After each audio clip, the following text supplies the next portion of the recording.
Shianne's Wishes. It's a new nonprofit organization that supports and provides resources to families going through cancer. Leanne Holland is the founder of the organization and the mother of Shianne, the inspiration behind the foundation. And Stacy Baumley is the executive director. Both of them joining us today in the studio. Thank you so much for being here. Thank you. Thank you for having us. Of course, we really appreciate it. I was reading all about the foundation, and you guys are just getting started on what sounds like it's going to be a really impactful organization for a lot of folks in the area. Leanne, let's start with Shianne. Tell us a little bit about your daughter. Well, Shi was just shy of 14 when she was diagnosed with cancer, with osteosarcoma, and she was 15 when she passed away. Wow. It was quite the battle, and during the course of it, we learned so much about doctors, so much about hospitals, so much about the struggle and what it was like to have a child with that kind of illness. Right.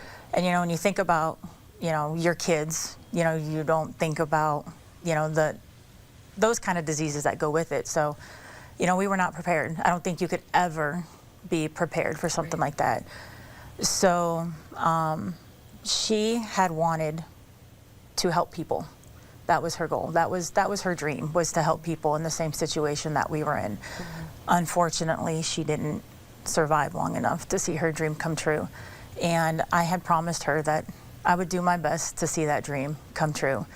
Yeah. And which is why my friendship with Stacy is absolutely phenomenal, because she had the know-how and I had the dream. So yeah. Mm-hmm. And when I was reading about everything too, you experienced so much. I mean, yes. And we're going to point people to.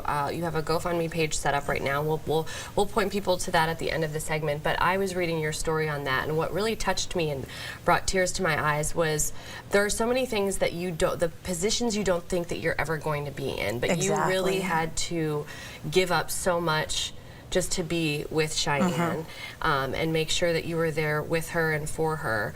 And a lot of times that meant working and things like that. And that's kind of where this foundation comes in. Yes. Because you relied heavily on the kindness of others for the majority of that year. I did. She had reached a point in her sickness where she was no longer mobile.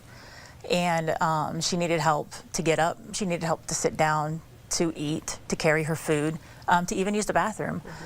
And that was when I learned that in-home nurses, in-home care was truly expensive, yeah. And insurance didn't cover it. So my options were to overextend myself trying to afford somebody or quitting. I mean, neither one was the optimal route. No. And I still had 2 children. I still had 2 younger children to take care of. So I ended up quitting my job. And that was when I had to rely on the generosity of others. The whole experience was very humbling. And I learned that there weren't a lot of resources out there for people in my situation. Sure. You know, there's foundations that, a few good ones that I reached out to, they helped me with gas. There was foundations that catered to the children, I mean, because they go through so much. Absolutely. You know, but the parents are kind of left in the background, and I don't think people think about what the parents go through. I mean, and that almost sounds selfish to say, because the children are going through so much, and that's where the focus should be. They're the ones with the illness, you know, they're the ones going through it. But the parents go through so much. You're their rock, but then who do you have to lean on? I had nobody. I had nobody. Yeah. I had a few good friends.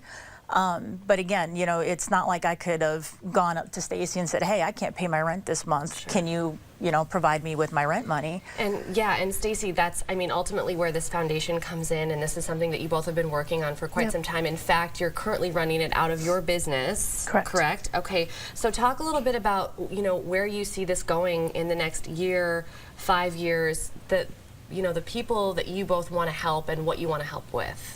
So in the short baby steps, we're going to continue to work out of my business, and hopefully that we develop funds, because when we get funds, the first thing we want to do is start applying it to families. Okay. Brick and mortar location would kind of be the last on our radar, because we have a space. And we want to start with partnering with local hospitals. We want to visit hospitals. We've got some phenomenal books that we're going to read and some good partnerships we've already established where people's going to help assist us with those kind of things. Just get to know the parents. Let people know that we're out there. Start making those connections, building those relationships. And then eventually we would like to get up to the Chicago area as well, because that's where Shianne was treated. Sure. And then once, again, continue to branch out.